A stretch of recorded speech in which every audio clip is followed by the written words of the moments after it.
ఇకపై సాగదు ఇకపై చెల్లదు అంటూ రాచరికంపై పిడికిలెత్తిన ప్రజలు మళ్ళీ రాజా రాజాధిరాజా అంటున్నారు. తాము సాగనంపిన రాజుకు మళ్లీ పట్టాభిషేకం జరగాలని కోరుకుంటున్నారు. ఎర్రజెండా పాలన కంటే రాజ్యాంగబద్ధమైన ప్రభుత్వం కంటే రాచరికమే తమ దేశానికి మంచిదనుకుంటున్నారు. ఎప్పుడో గద్దె దిగిన రాజుకు ఇంతటి ఘన స్వాగతం దేనికి సంకేతం? నేపాల్ సంక్షోభం చివరికి మళ్లీ రాచరిక పాలనకు దారితీసేలా ఉందా? జ్ఞానేంద్ర షాకు గ్రాండ్ వెల్కమ్. నేపాల్ రాచరికం కోరుతోందా? సంక్షోభాలతో విసిగి వేశారా? పొరుగు దేశంలో ఏం జరగబోతోంది? చిన్న దేశం కానీ చింతలేని దేశమైతే కాదు. ఆ జానాబెత్తడి దేశంలోనూ ఎన్నో కుట్రలు కుతంత్రాలు, ఊహకందని రాజకీయ సంక్షోభాలు. రాచరికం నుండి ఎర్రజెండా పాలన దాకా ఎన్నో అనుభవాలను చూసింది నేపాల్. ఎప్పుడో 19 ఏళ్ల క్రితమే రాచరికాన్ని వదిలించుకున్నారు నేపాల్ ప్రజలు.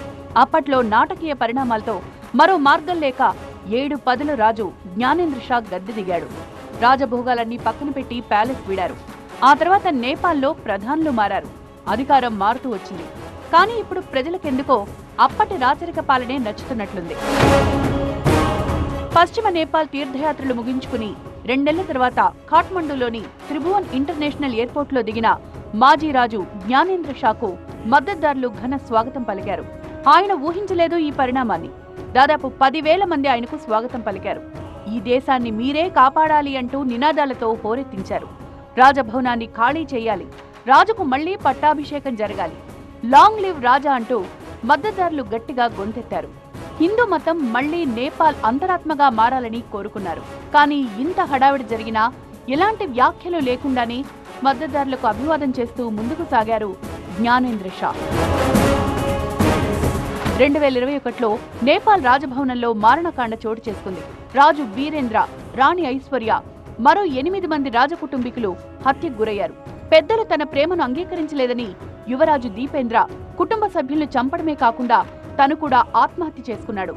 ఈ పరిణామం తర్వాత జ్ఞానేంద్ర షాకు పట్టాభిషేకం జరిగింది.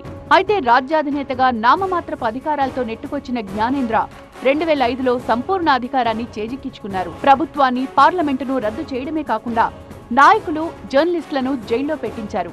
సమాచార వ్యవస్థలను స్తంభింపజేసి ఎమర్జెన్సీ ప్రకటించారు. సైన్యాన్ని రంగంలోకి దింపారు. అధికారం కోసం రాజు తెగబడ్డంతో ప్రజల్లో తీవ్ర వ్యతిరేకత వెల్లువెత్తింది. 2006లో ప్రజల తిరుగుబాటుతో జ్ఞానేంద్ర సింహాసనం వీడాల్సొచ్చింది. దేశంలో 240 ఏళ్లుగా కొనసాగుతున్న హిందూ రాజరికాన్ని రద్దు చేయాలని 2008లో నేపాల్ పార్లమెంటు నిర్ణయించడంతో రాయల్ ప్యాలెస్ ని వీడారు జ్ఞానేంద్ర. 2008లో నేపాల్ లౌకిక గణతంత్ర రాజ్యంగా మారిపోయింది. కానీ ఆ ముచ్చట మూన్నాళ్లే. గణతంత్ర రాజ్యంలో అసమ్మతి పెరిగిపోయింది. రాజకీయ అస్థిరత, అవినీతికి తోడు ఆర్థిక రంగం కుప్పకూలడంతో నేపాల్ ప్రజల్లో తీవ్ర నిరసనలు మొదలయ్యాయి. 2008 నుంచి నేపాల్లో 13 ప్రభుత్వాలు మారాయి. దేశం మరింత సంక్షోభంలో కూరుకుపోకుండా ఉండాలంటే మార్పు అనివార్యమనే ఆలోచనకొచ్చారు నేపాల్ ప్రజలు. 1800 సంవత్సరం నుంచి రాజప్రతినిధులు, ప్రధానమంత్రులు షా వంశరాజుల పేరిట అధికారం చెలాయిస్తూ వచ్చారు. ఈ సంప్రదాయాన్ని పాటిస్తూనే రాజు త్రిభువన్ షా 1950లో కొత్తగా రాజకీయ పాత్రను కూడా తలెత్తుకున్నారు. ఇక అప్పట్నుంచి 2006లో రాజరికానికి వ్యతిరేకంగా ఉద్యమం తలెత్తేదాకా షా వంశరాజులు రాజ్యాధికారాన్ని కూడా చెలాయించారు.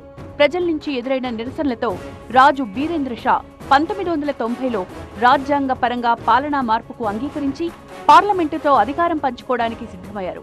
అయినా అసమ్మతి సెగ చల్లారలేదు. 1990వ దశకంలో నేపాల్లో మావోయిస్టు తీవ్రవాదం విస్తరించింది. ప్రచండగా పేరున్న మావోయిస్టు ఉద్యమ నేత పుష్ప కమల్ దహాల్ ఆ తర్వాత ప్రధానమంత్రి అయ్యారు. 2018లో ఓలీ నాయకత్వంలోని communist party of national, Prachanda సారథ్యంలోని communist party of Nepal విలీనమయ్యాయి. చెరిసగం కాలం ప్రధాని పదవిని పంచుకోవాలని అప్పట్లో ప్రతిపాదించారు. ఇందులో భాగంగా ఓలీ మొదట ప్రధాని పదవి చేపట్టారు. ప్రచండకు పార్టీ అధ్యక్ష పదవి లభించింది. కానీ తర్వాత ప్రధాని పదవి నుంచి తప్పుకోవడానికి ఓలీ నిరాకరించడంతో ప్రచండ వర్గం ఆయన్ని పార్టీ నుంచి బహిష్కరించింది. దీంతో ఓలీ ఏకంగా పార్లమెంట్ ని రద్దు చేశారు. ఈ సిఫార్సును ఆమోదించిన అధ్యక్షురాలు విద్యాదేవి భండారీ ఎన్నికల నిర్వహణకు ఆదేశించారు. అయితే పార్లమెంటు రద్దు నిర్ణయం చెల్లదంటూ సుప్రీంకోర్టు ధర్మాసనం తీర్పిచ్చింది. 2022 డిసెంబర్ 25న నేపాల్ ప్రధానిగా బాధ్యతలు చేపట్టారు పుష్ప కమల్ దహాల్ ప్రచండ. ఇప్పటికే ఆయన 3 సార్లు విశ్వాస పరీక్ష ఎదుర్కొన్నారు. పోయినేడాది జూలైలో విశ్వాస తీర్మానంలో ఆయన ఓడిపోయారు. ప్రభుత్వానికి 63 మంది మద్దతిస్తే 194 మంది వ్యతిరేకించారు. నేపాలీ కాంగ్రెస్ తో ముందస్తు ఒప్పందం ప్రకారం ప్రధాని పదవి నుంచి తప్పుకునేందుకు ప్రచండ నిరాకరించడం మరో సంక్షోభానికి దారితీసింది. దీంతో అనివార్యంగా మళ్లీ సంకీర్ణ ప్రభుత్వ ఏర్పాటుకు రాజీకి రావడంతో ఓలీకి మళ్లీ పెత్తనం దక్కింది. పిల్లిపోరు పిట్ట తీర్చినట్లు ఇప్పుడు రాజావారు దిగిపోయారు. ఇప్పటికిప్పుడు ఆయన ప్యాలెస్ లోకి అడుగు పెట్టలేకపోయినా నేపాల్లో పబ్లిక్ పల్స్ మారుతున్నట్లే కనిపిస్తోంది. దేవతా వస్త్రం లాంటి ప్రజాస్వామ్యం కంటే పట్టు పీతాంబరాల రాజరికమే నయమనే ఆలోచనకొచ్చేశారు నేపాల్ ప్రజలు. వారిని తమ రాజకీయ క్రీడతో అంతగా విసిగించారక్కడి నాయకులు. మరి పొరుగు దేశం పాలన భవిష్యత్తులో ఎవరి చేతుల్లోకి వెళ్తుందో ఏమో.